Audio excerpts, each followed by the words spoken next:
Hi, Kuma. Hi, Fiona. Hello, how are you?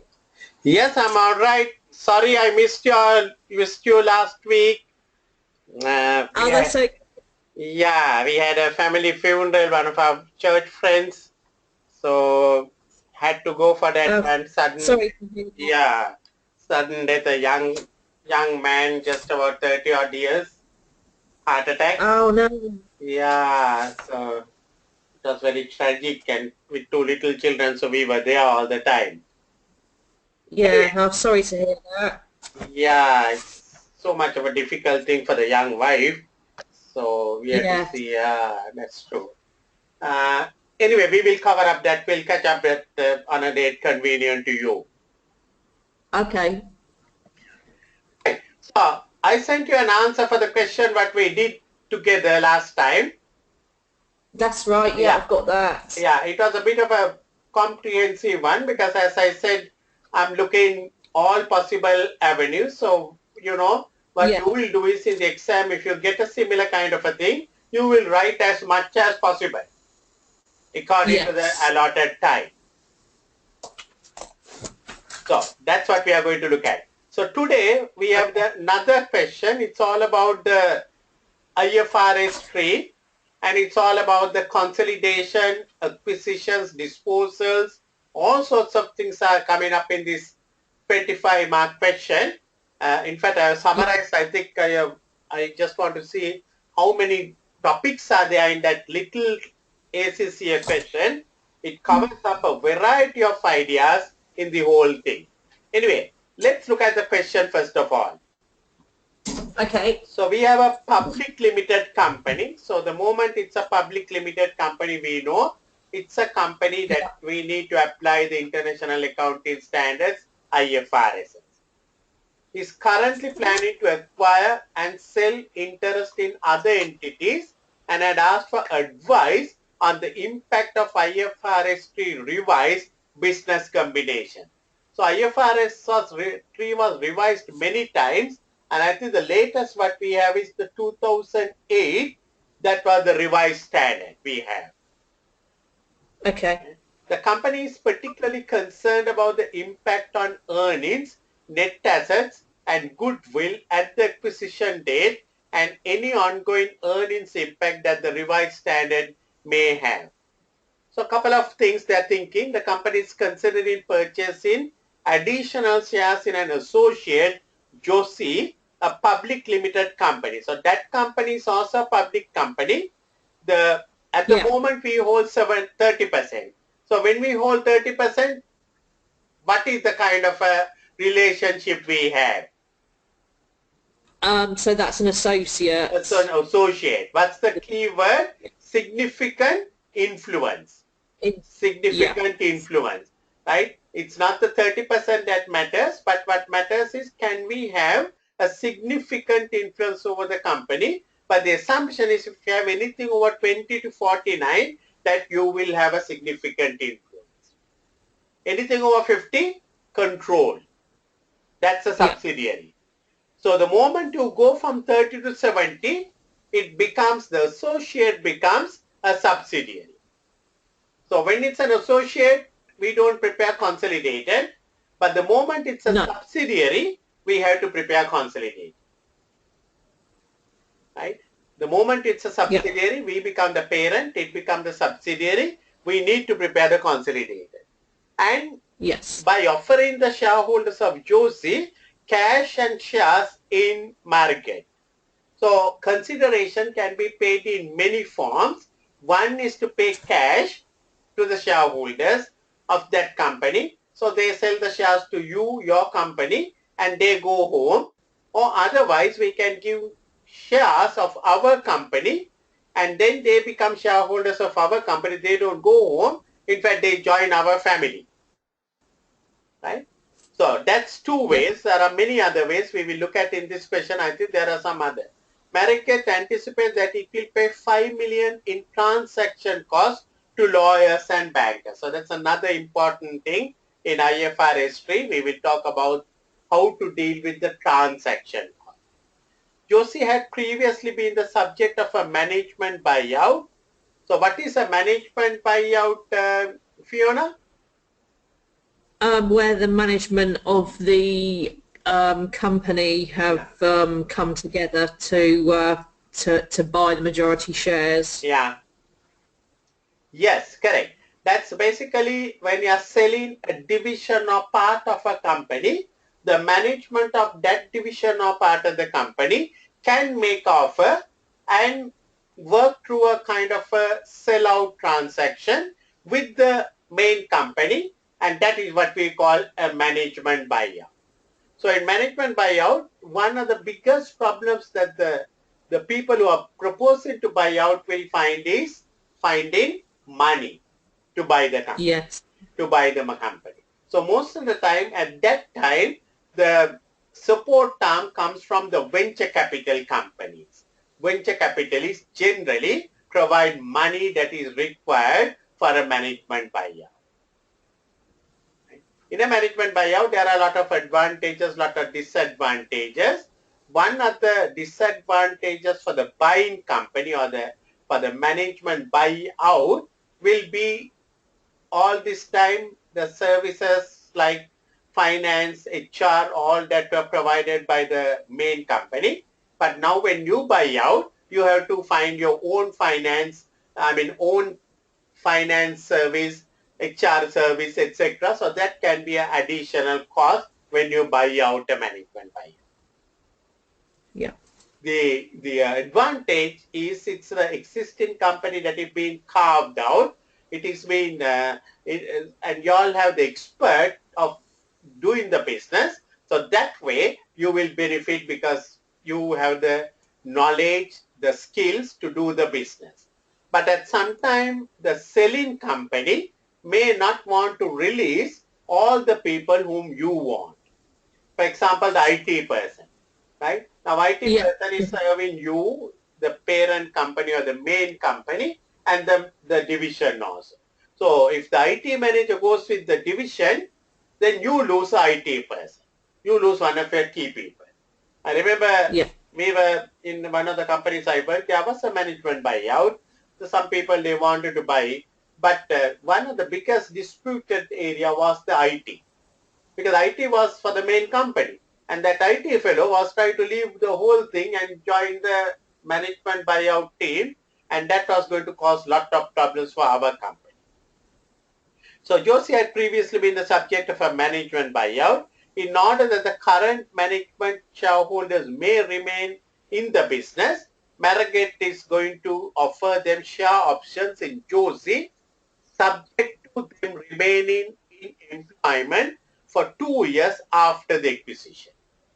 So one consideration that they are going to give is they have been offered the shares.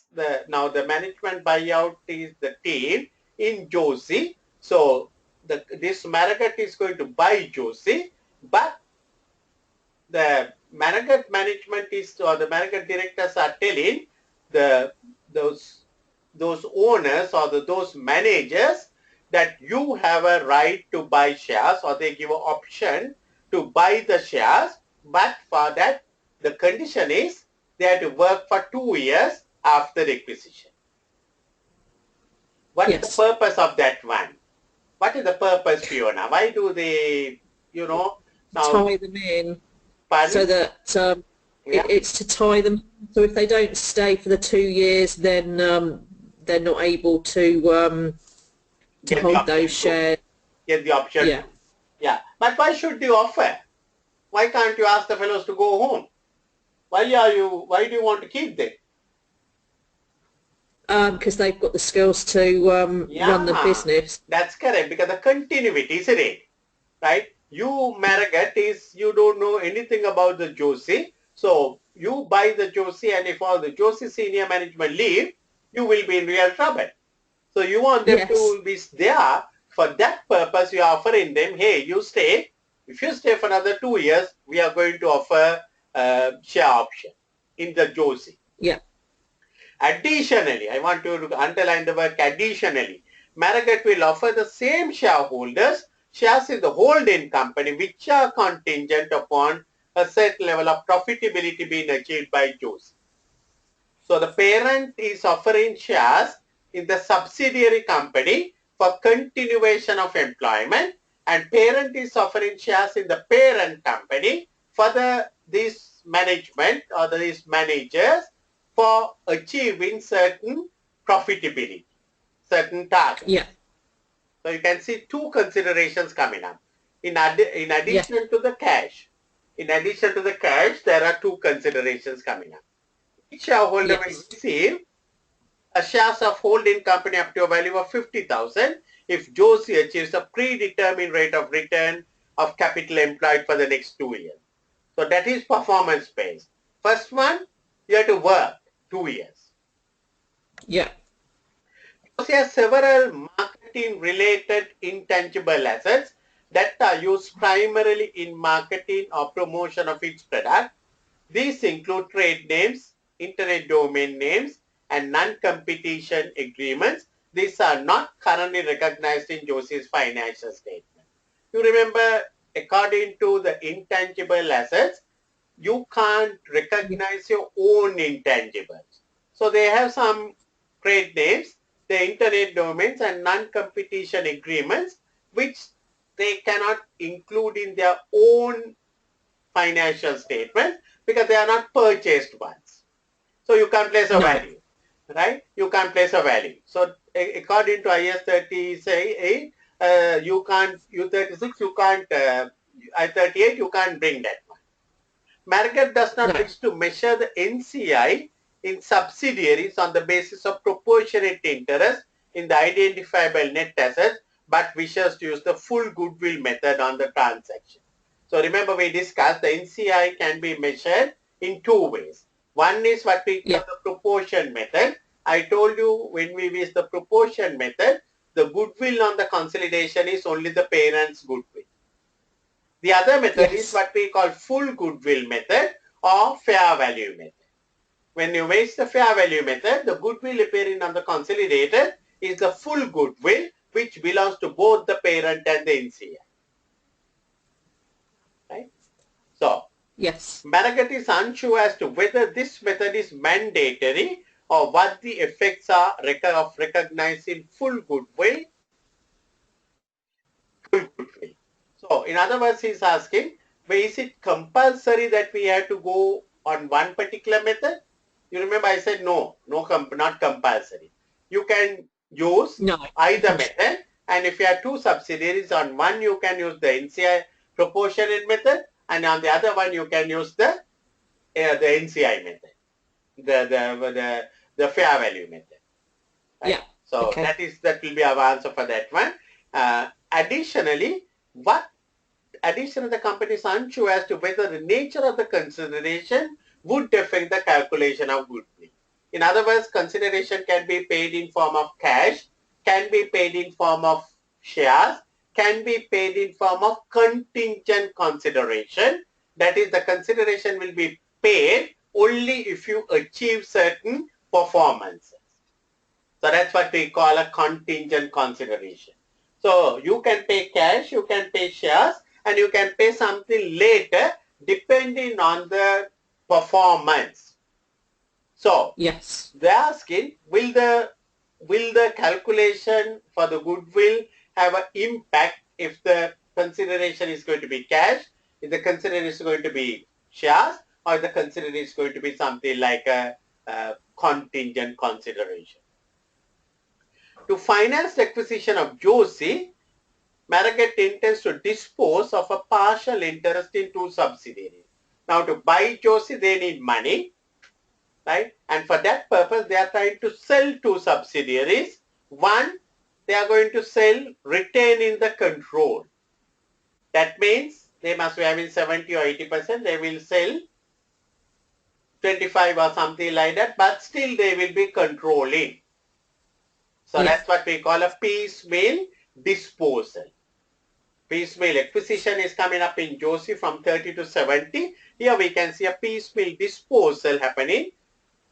We are selling, but still we do have the control. Second one will become an associate. There we lose the control, say maybe we are having 60%, we are going to sell 20% and we become a 40% and then we become a associate. Yeah. Marriott wishes to recognize a reorganization provision for at the date of business combination. Right? So that's another part of reorganization provision. So look at what they're asking. These are the principles and nature of accounting treatment of the above plans under the IFRS 3 financial reporting, setting out any impact that IFRS 3 might have on the earnings net assets of the group. Right? So 25 marks, but if you really break this question, you will see this question goes on to cover almost about 10 areas. First of all, we have to talk about the revision of IFRS 3. Then the equity interest already held from the 30% interest we are holding, what is the treatment for that one? Then there was the transaction cost coming up. Then there were the share options, right? The share option. Then the contingent consideration. Then there is intangible assets. Then there is non-controlling interest. Should we use the proportionate method or the fair value method? Then the types of considerations. Then a partial disposal. One, still it's a subsidiary. Second one, subsidiary becoming an associate. Then reorganization provision. So, not easy in an exam to split the question into all these 1, 2, 3, 4, 5, 6, 7, 8, 9, 10 areas. 10 areas. So we have to actually look at 10 answers to answer this question. Yeah. So shall we start from the beginning? Yeah. Okay. Shall we start from the beginning? We will start off with the revision of IFRS 3. Let's look at what it is all about.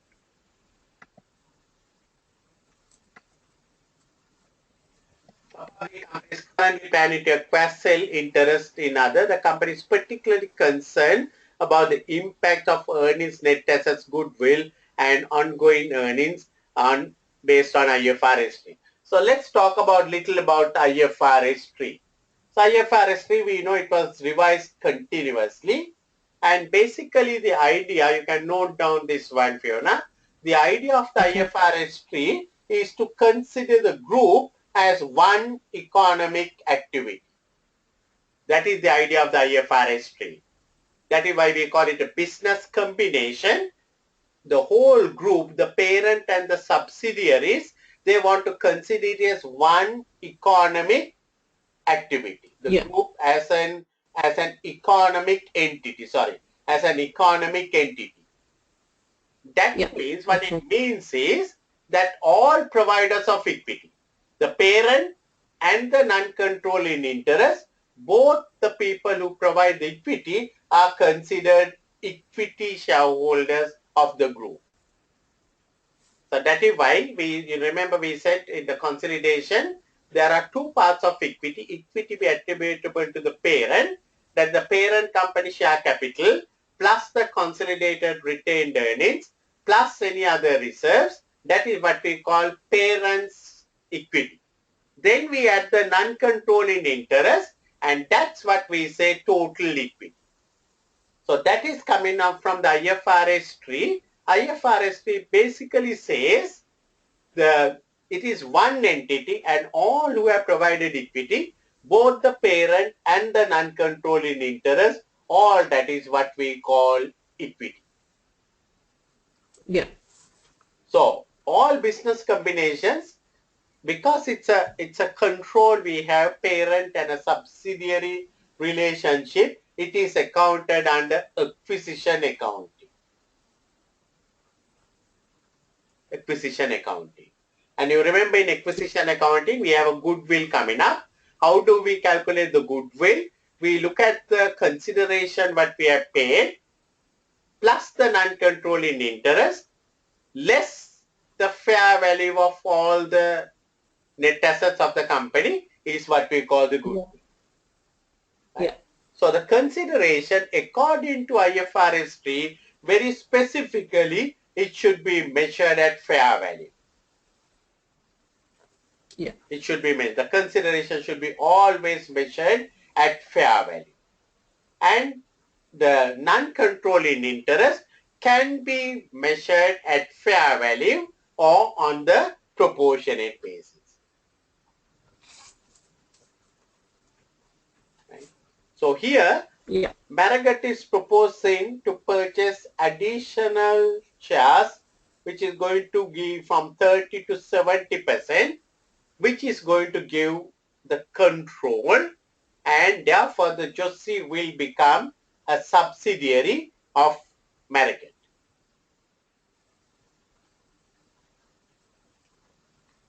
Right? Of Yeah. Marriott. So that is what first part of the question. Now the second part is the equity that is already held. Now they are holding 30%. What do you do with that one when you are calculating? Now the moment you take the 40, it becomes a subsidiary. How do we calculate the consideration paid, Fiona? Consideration paid. Yes?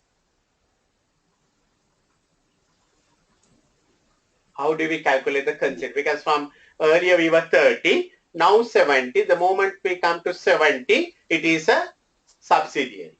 And we need to consolidate, and according to IFRS 3, we need to calculate the goodwill on acquisition. So to calculate the goodwill on acquisition, I said it is the consideration plus the NCI minus the fair value of net assets of the subsidiary. Yeah. So the original 30%, yeah, and what was paid for that was that wasn't the point of acquisition because control wasn't taken at that point. Correct. So the consideration is at the point it increases by 40% to the 70%. Correct. Yeah. So how do we calculate the for the purpose of calculation of goodwill? How do we treat the 30%? How do we treat the 40%? That's a question. First of all, yes. Yeah. I haven't done any questions on this for a while, but now it's all coming back to me again. I'm thinking I really need to rack my brains right, it's good, yes. Basically basically I'll tell you what you do. Now 40% you are paying cash, no? Right? You will pay cash or whatever. Let's assume you are paying cash 40%. That is the fair value, because when you pay cash, that's the fair value. Yeah. Always today's cash is the fair value, right? The 30% what you have bought earlier, you have to find out the fair value as at on the day that when you acquire the 40. Yeah. Because that is the day that you are going to take the control. On that day, the fair value of that 30% is the second part of consideration. Or if I may say, that is the first part of consideration.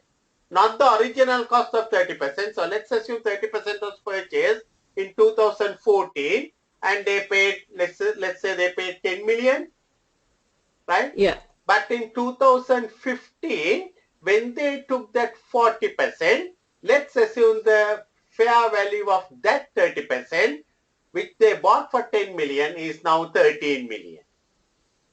Yeah. So the consideration for the 30% is not 10, but 13. Yeah. Yeah. And for the 40%, okay, whatever we have paid, let's assume we have paid 15 million. 13 plus 15 is our consideration. Sorry, can you just say that again? I didn't quite follow that. Yeah, basically what I said was I'm taking some numbers to explain it. 2014, let's assume you bought the 30% in Joshi for 10 million. Yeah, I've got that. And the fair value was 13 million. So 30 million would be... So the 13 million is the price at the fair value on the day of the 40% control, the 40% second thing what was purchased. At that time, let's assume it is 13 million. Right? So that's the first part of the consideration. Then you pay for the 40%. Let's assume for the moment you are paying cash another 15 million. Yeah. So the total consideration will be 13 plus 15, 28 million. Yeah. So that's what the IFRS 3 says. The 30% holding must be remeasured at fair value on the day of the control. Yeah. Day of And the I control. guess in the question, they Yeah. would probably tell you what the fair value is, wouldn't they? Yeah. In this case, they did not say anything. No, they have not given any values. This was exam No, no, question. Mm-hmm. not in this question, but if it was question one, Yeah. They the will main, always tell us to calculate. They will say at the time of acquisition it was 10 million, and at the time of yeah, at the time of original 30% acquisition it was 10 million, and at the time of say 15th of June when the balance 40% was done, the fair value of that 10 million was 13 million. They will say that. yeah, yeah, So we know, so that 3 million, that excess what is arising due to revaluation is straight away a profit for the parent company. yes, Right? It's a straight away profit for the parent company because now now after that you don't have a 30 and a 40 separately. You have 170 which is worth 28. yeah, And with that you will calculate the goodwill. So that's the equity interest already held. That is the way that you will get it. So the revalued 30% with the consideration for the 40% will form the consideration for the purpose of IFRS 3.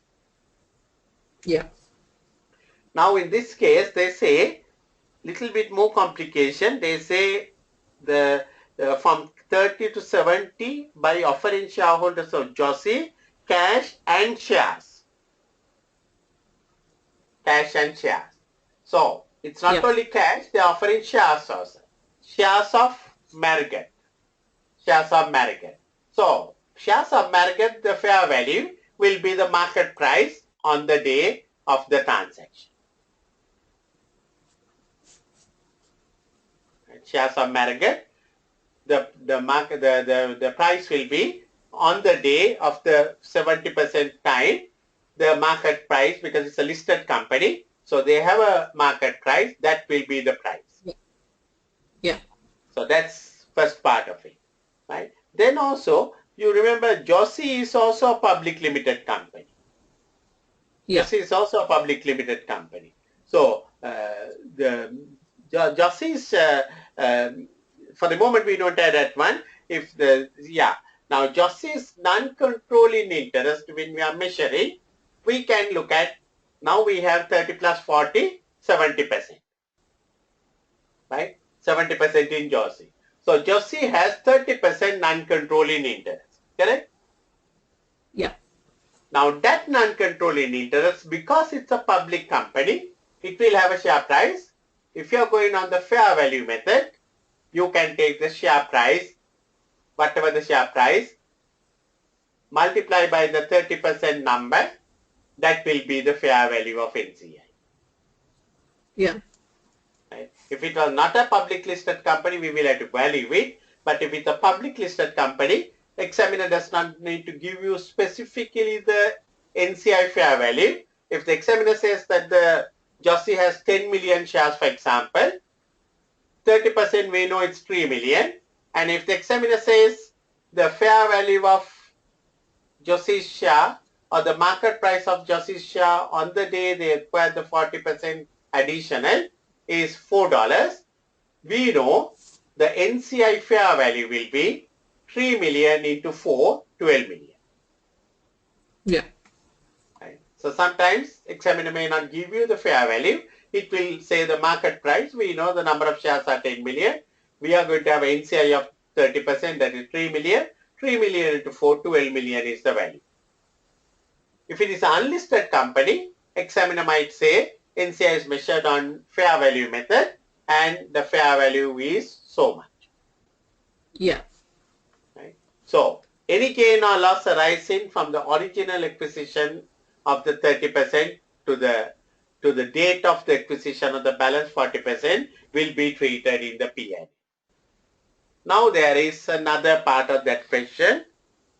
all about the transaction cost. We pay 5 million in transaction cost to lawyers and Yeah. bankers. What is the treatment for transaction cost according to the latest IFRS 3? Revised IFRS 3, if I may put it up. What is the treatment for transaction cost? They'll, what, in terms of calculating the goodwill? Yeah, in terms of calculation of goodwill, I mean, simply the question is, should we treat it as part of the consideration or should we treat it as an expenditure? That's a simple one. Yeah, it is. It is tied into the acquisition because to be able to acquire those extra shares, those transaction costs are going to incur. Yeah. Actually, earlier original IFRS 3 required things like legal fees, things like accounting fees, things like valuation should be considered as part of the acquisition and should be included in the cost of acquisition, so that it will form part of the goodwill. That was the original IFRS 3. But the revised IFRS 3, so they're asking about the revised IFRS 3, it says very clearly, you can note down that one, cost related to acquisition must be recognized as an expense. Okay. They are not regarded as part of the consideration and say, so because of that, this particular cost of whatever they had to spend on transaction cost to lawyers and bankers will be treated as an expenditure now under revised IFRS. Yeah. Originally, it was treated as part of the consideration. Yeah, but not anymore. Not anymore. So that you have to note it down. Yeah.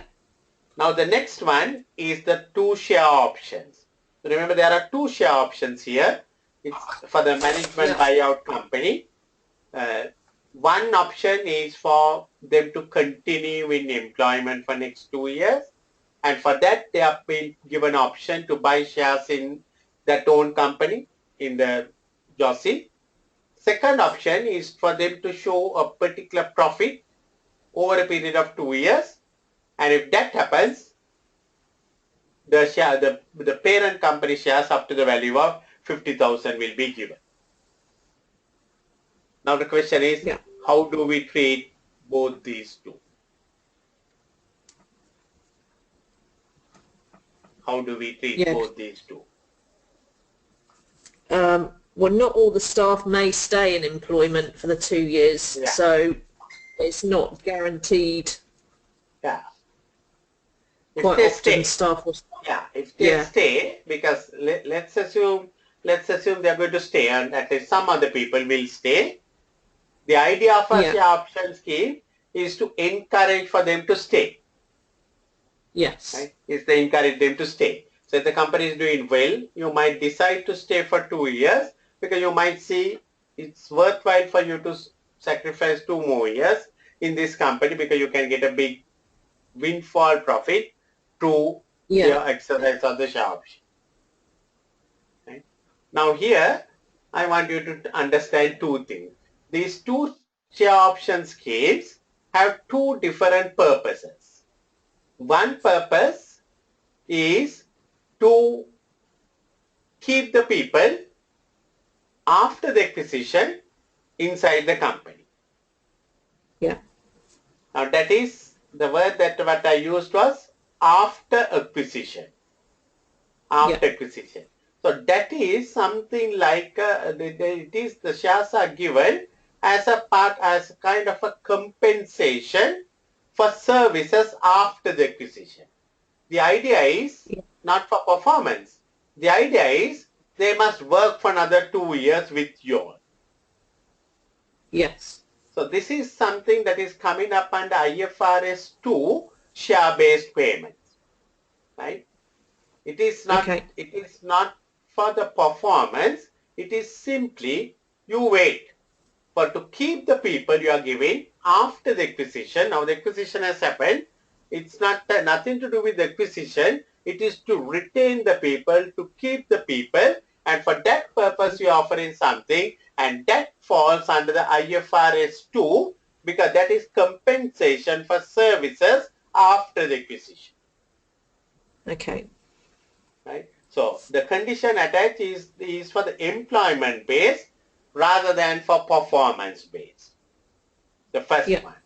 Second one, if you really look at, second one, it is all about it is a contingent upon your performance.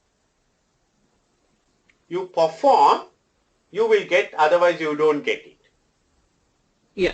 Now that is something. Now I want you to note down. I want you to think very carefully. The first one, it was nothing to do with anything. It was just to keep them employed. Second one, it's not a question of keeping them employed. They have to perform. If they perform, they will get it. Otherwise, they won't get it. So this is what we call a contingent consideration. Yeah. Right? It's what we call a contingent consideration.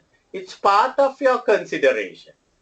It's part of the 50,000 that is offered is part of your consideration, but they will get it only if they earn. That is what we call earned consideration.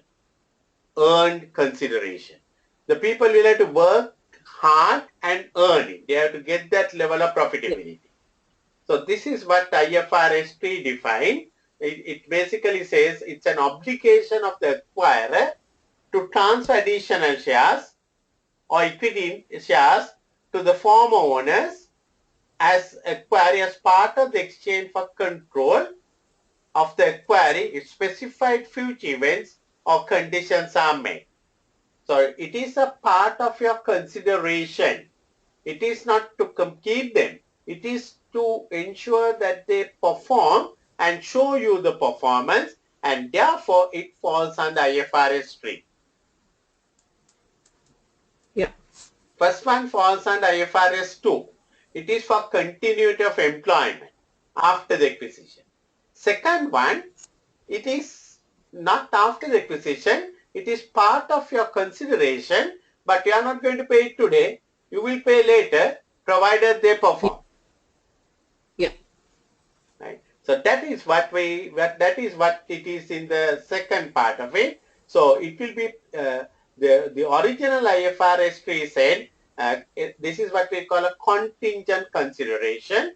The original IFRS 3 said you have to recognize only if it was probable that it would become payable. Right? Only if it was probable that it could become payable.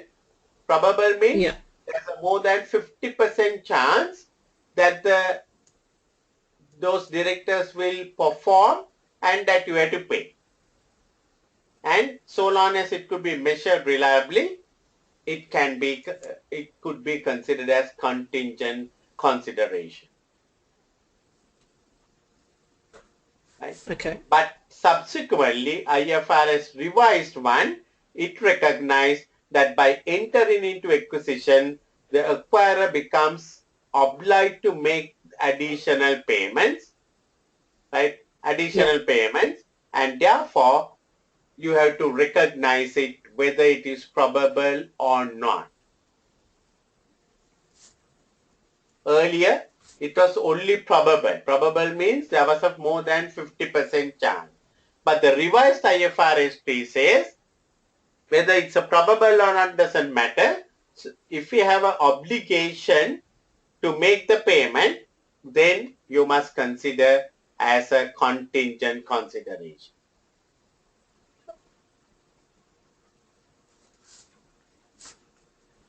So accordingly, the revised IFRS requires recognition of consideration measured at fair value at the acquisition date.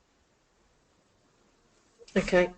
So basically they say the value is 50,000, that's what they say, right? So the shares worth up to 50,000.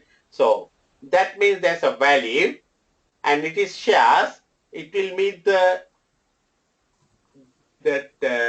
the IS 32 financial instruments definition of a financial liability.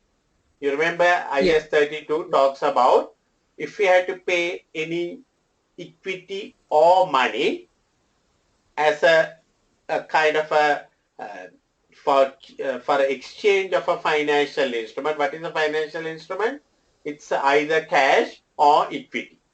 So Yeah. in exchange for Jossie's shares, if Marriott has to pay later on some shares, give some shares, and that becomes a IS 32 transaction, and therefore it must be measured at fair value. Yeah. Okay. Fair value as at today. And after that, if the fair value changes, so they will recognize it at 50,000, and maybe at the time when they want to issue shares, it is going to be 60,000, right? But the shareholders, but the people will have to pay only 50,000 because up to 50,000 they can get it, but the value may be more than 50, value may be more than 6, maybe 60. Any changes in the fair value will be taken to the profit or loss for the year. Yeah. Okay. So you have to be very, very careful that one. This was one point lot of students missed. They thought both are same. No. First one is for continuation of employment after acquisition. Second one is just a part of consideration at the time of acquisition. They are not going to pay the full consideration. They pay part today. The balance part, those people will have to earn by working and by performing, and that's what we call earn-out arrangement. Earn-out arrangement. So earn-out arrangement, we must recognize under IFRS 3 revised. Earlier, it was only recognizable if it was more than probable, but now, Yeah. whether it's probable or not, it must be recognized at fair value today. Later on, if there are any changes to the fair value, you don't go and adjust the goodwill, you adjust the fair value. You adjust the difference to the P&L. Yeah. So Okay. again, Got that. it is in conformity with the IFRS 3. Goodwill will become goodwill only once and for all at the time of Yeah. acquisition. After that, no changes to the goodwill except for impairment test where figure can come down. Yeah. That's another part of that question. Then we have another part of the question about the intangible asset. Josie has several marketing related intangible assets that are used primarily in marketing or promotion of its product. These include trade names, internet domain names, and non-competition agreement. These are not currently recognized in Josie's financial statement. Right? So, but the moment we take over a company, even though it is not recognized in their own internal financial statements, the moment we take over this company by a controlling interest, IFRS 3 says it will be recognized at acquisition. All intangible Yeah. assets will be recognized with a takeover when we have a control. When we take the control in stake, all those non-current assets, intangible assets, like the names, trade names, internet domains, all that will be recognized. And this is a Yeah. very, very important thing. Normally, it is not recognized. But the moment you take control in interest, it will be recognized on acquisition. Okay. Right? So, IFRS 3 basically gives a very detailed guidance on intangible assets, right? And therefore, should be recognized. The earlier it was may be recognized, but now here it is should be recognized, must be recognized, and so therefore when they recognize, what happens? You have more assets. You have more assets coming in, and that means the goodwill will get reduced. Yeah. Goodwill is also part of the intangible asset. So by trying to bring as much as possible identifiable intangible assets, the goodwill figure will come down. So that is Yeah. the treatment for intangible assets here. Okay. So remember that one. Whenever we have whenever acquisition, at the time of acquisition, the subsidiaries intangibles will be recognized at the time of acquisition. Then we have the next part of the question. Margaret does not wish to measure the non-controlling interest on subsidiaries on the basis of the proportionate interest in the identified assets, but wishes to use the full good method on the transaction. Is unsure whether this method is mandated. So we must talk a little about the non-controlling interest. So as indicated earlier, IFRS 3 views the group as one economic activity, and therefore the non-controlling shareholders are also shareholders of the group. Right? Also shareholders of the group. And therefore, the goodwill need to be attributable to the non-controlling interest people also. Because they become one group, one set of people, the parent and the non-controlling interest, and therefore the Yeah. goodwill also belongs to the parent and the non-controlling interest. Yeah. So therefore the non-controlling interest will form part of the calculation of goodwill, and now it will be a question of how the goodwill should be valued. So goodwill valuation, sorry, not the goodwill, the non-controlling interest should be valued. So non-controlling interest according to IFRS 3 can be valued in two ways. One, at the fair value or proportionate method. So this is what examiner will expect from you. IFRS Yeah. 3 gives you a choice to value the non-controlling interest either at fair value or at the non-controlling interest proportionate share.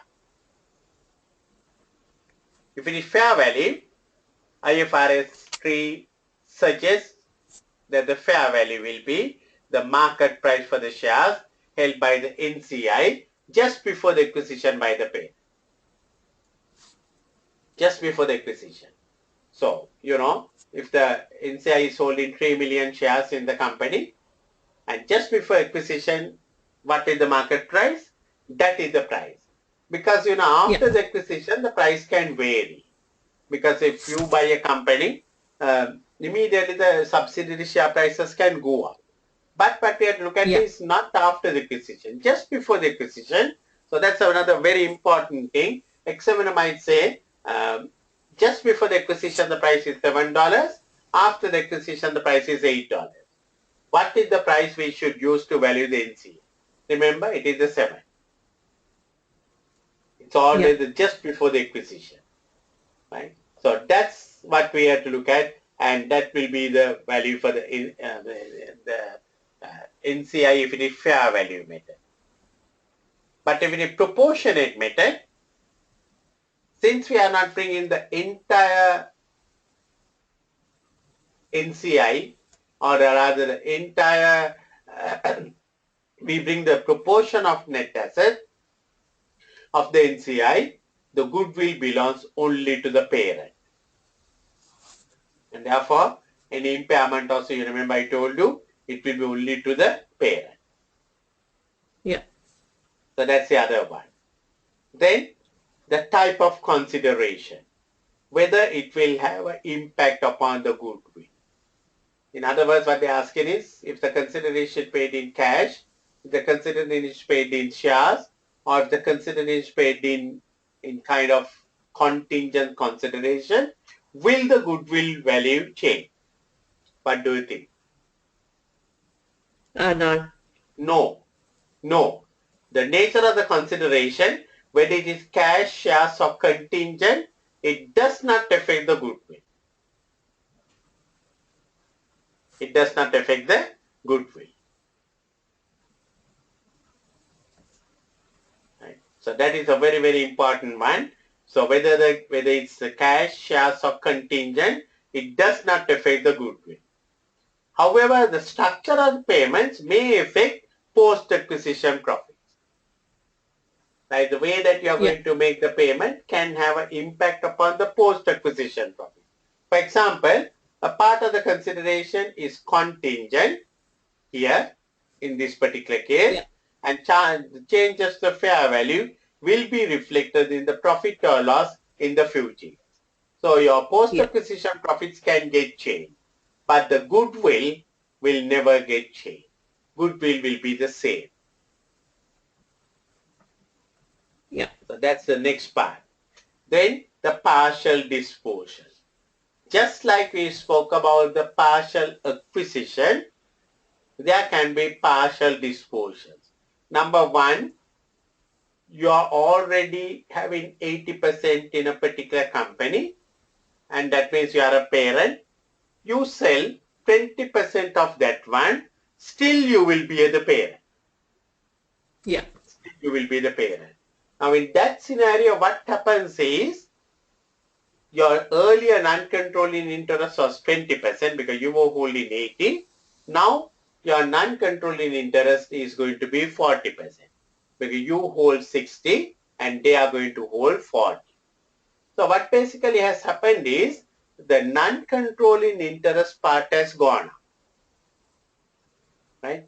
Non-controlling part has gone up. And we have to compare that non-controlling interest part, the value, that it has gone up from 20 to 40. So 2 times over it has gone up. And we have to find out how much consideration we got. Yeah. Right? How much consideration we got. Because still it's a subsidiary. So no change to the goodwill. No change to the goodwill. It is only a question of non-controlling interest. So let's assume when the 20% was 100,000. Now when it is 40%, obviously the value of NCI is 200,000. Right? How much did you pay? 100,000. I mean, how much did we receive? How much did you receive? From 100 to 200, the NCI went off. Right? In other words, now your NCI liability, if I may call it, or NCI interest in the company, which was 100,000, is now 200,000. Now the question is, how much did you pay? How much did you receive? Sorry. How much did you receive for that 20% extra? Right? If you have received 250,000, then you have a gain because you have sacrificed the 200,000 NCI rights and you have got a 250,000 inflow.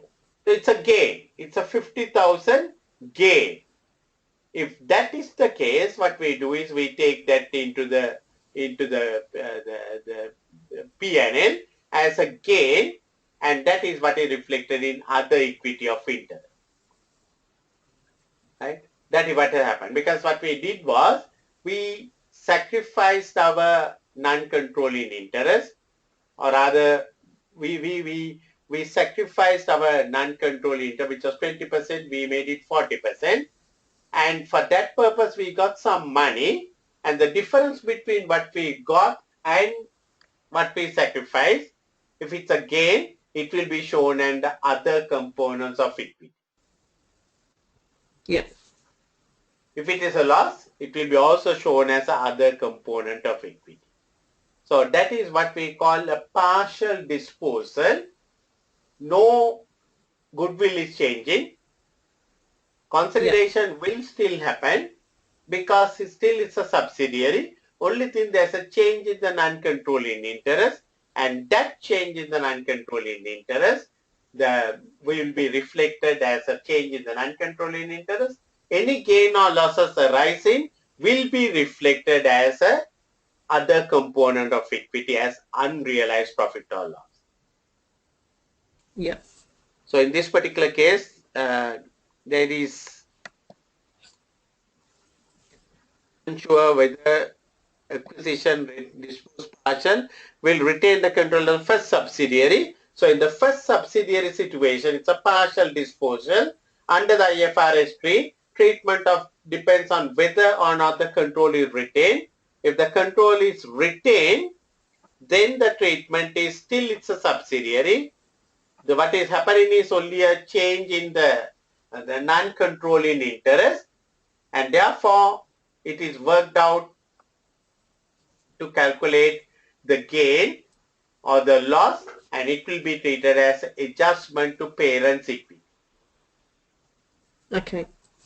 So since we are going to retain the first subsidiary, it will be the case there will be no gain or loss, but in the P&L, but it will be shown as an adjustment to Margaret's equity. Second one, what we can see is it's a disposal of a subsidiary. The moment you come down from control into associate level, we are disposing the subsidiary. Being associate, we cannot have a goodwill. So we have to assume and presume the goodwill is disposed. We have to dispose all the net assets of the company, right? And what we get is consideration. What we are going to get is the money what we are going to get. Say, let's assume from it was they say second subsidiary which becomes an associate. So let's assume we have 70% shares and we are selling 30% shares and we have only 40% now. So we have become associate. So when we sell that 30%, we get some money, correct? Yeah.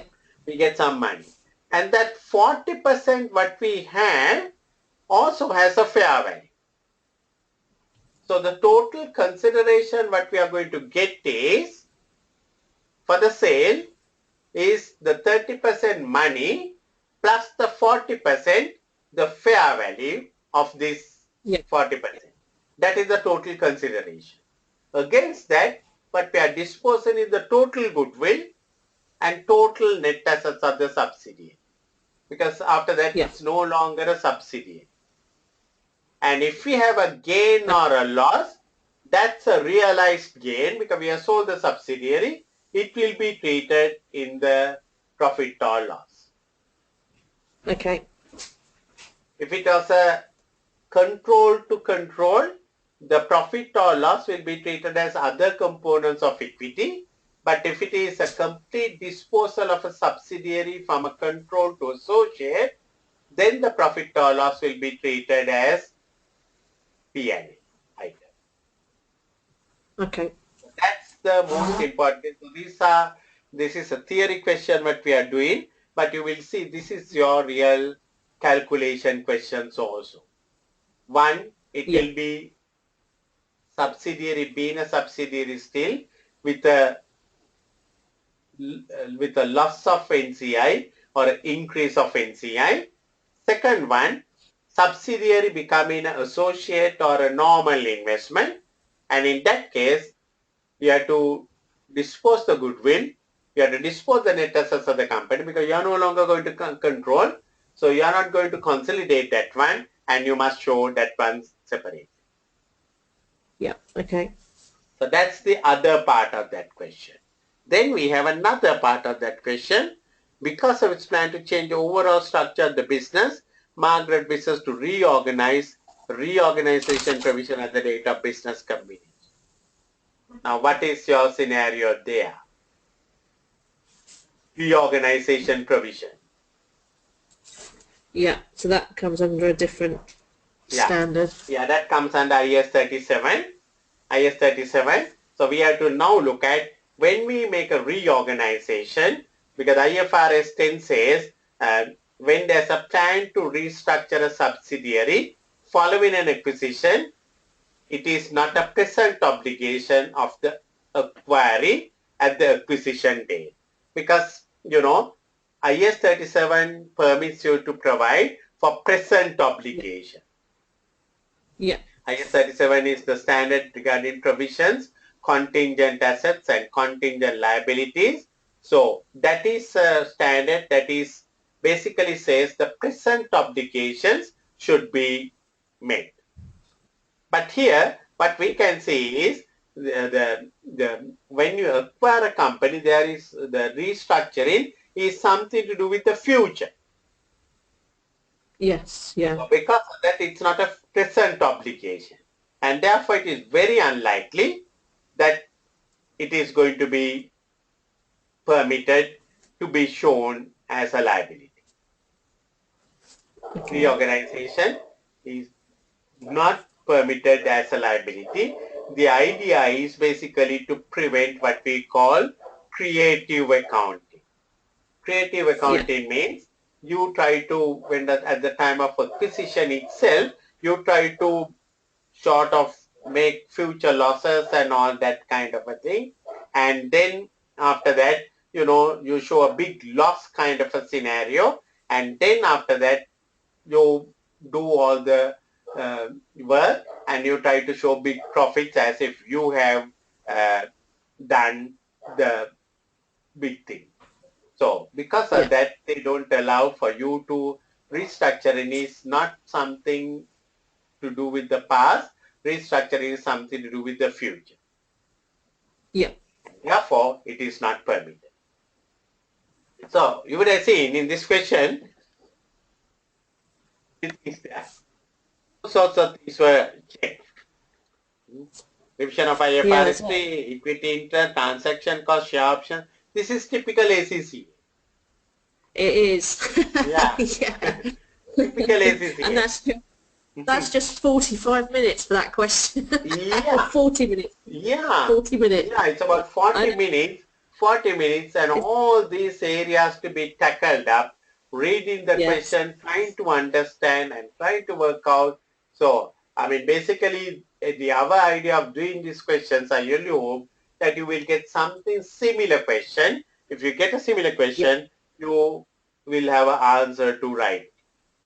Yes. And there's not really any calculation. It's all, Yeah, because most of the ACCA questions, except the big one, the 50-mark question, most of the others are yeah. all theory. But Yeah. theory Yeah. is more difficult for me rather than the calculations. Calculations, at least you can do some calculations and collect some marks. It's the calculations that are, you're trying to work it in calculations to understand it as well, but there aren't any calculations to make here. Exactly. Which, Yeah. yeah. This kind of a question. I mean, the only way I would suggest is, I don't think you can put all what I have put, but what I say is read the question and try to put up a list like this, whatever you think. Yeah. And then try Yeah. to attack, because I have put 10 things to get to the exam, you need only 5. Yeah. 50% only you need. So if you can list out 5 and answer 5, you are all right for the passing. I mean, if you can put 7, that's fantastic. Yeah. Right. Yeah. I'm making the 100%, but we can't make the 100% in the exam. So if you can make 7 out of the 10 and write 3 sentences on each of those things, you should be all right. Yeah. Okay. So this is what we should be looking at. So this is the question I just want to do to get you onto the theory frame now, because this mostly covered up most of the areas, including even IFRS 2, which I have still not done with you. But you can see that options came, 2 options came, one for to retain the people, other one as a part of the consideration. So we have to know 2 different treatments. One it goes with the IFRS 2, other one it goes with the IFRS 3. Yeah. Right. So again, like last time, you will be writing an answer. I will also try to try to do an answer for this one and try to send you an answer. Yeah. Okay. So just on yeah. So our next meeting, we're into the next sessions that I've paid for subsequently. So on the first set of sessions, we have it did say, is there some revision?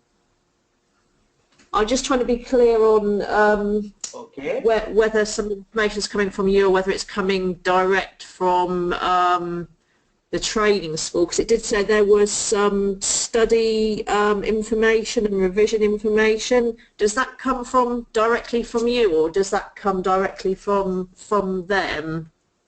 We have to look at where did you find that one?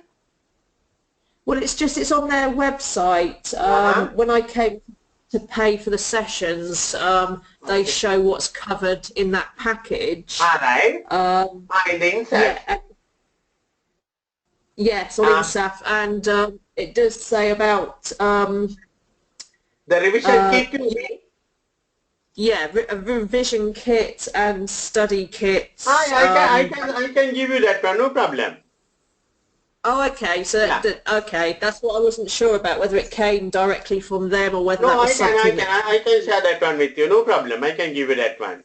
I think I have the corporate revision kit. Yeah, I don't. Because it did say study material as well. Yeah, just I think I have the corporation revision kit, and I have the pass cards with me, and I have the study kit. Yeah. Okay, brilliant. I can give you. I'll share that one with you. No problem. Don't worry. Okay, thank you. Yeah, sure. Okay. Yeah, that's in PDF format. Yeah. I can share that with you. Okay, brilliant. Yeah. Right. So now, we have our next class is scheduled for Thursday. Yes, the 16th. Yeah, Thursday 16th. We had a missed class, so we had to do that one. Have you got any days which you can suggest, or you want to suggest later? Possibly. I don't know how it fits in with you, but possibly next Sunday at 4 o'clock. 19th. 19th at 4 o'clock, if that's possible.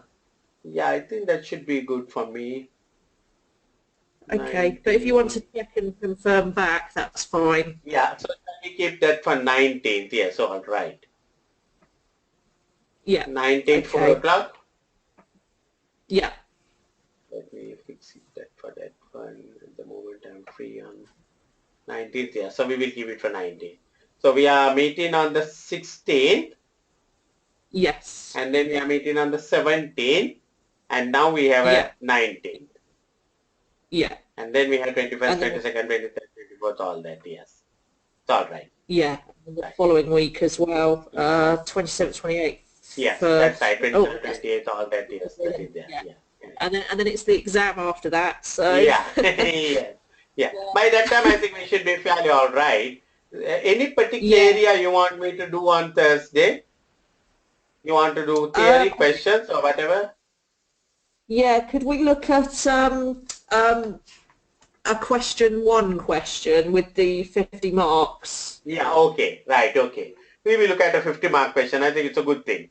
So we will, that is on 16th. I think we have it at 9 o'clock in the morning, no? Yes, and then on the 17th, it's a bit later. It's 11. 17th, we have around about 11 o'clock or something like that. Yeah. Yes. Yeah, that's fine. Okay, yeah, so if we could look at... so I'll send you a 50-mark question. We will look it on the 16th, a 50-mark question. So will that be a balance sheet? Yeah. We look at... Oh, what do you want? Balance sheet opinion. So I think we must look at a couple of 50-mark questions. One we will look at a balance sheet, one we will look at a P&L also. Yeah, and then after that, if we could look at a cash flow statement. Also, yeah, that's right. Yes, we must look at we must look at many of those 50-mark questions. Sure. Yeah, and those 2 weeks leading up to the exam, I've got a lot more time, so I can do a lot more questions as well. I can send you some questions, and then you can do some on that one. Yeah. Okay, right. Brilliant. So we will do that one. So what I'll do is I'll see you on the 16th. Yeah, and I'll send my answer through to you once I've had it. Yes. Yeah. All right. Thank you. Have a great day. Bye. Okay. Bye. Bye.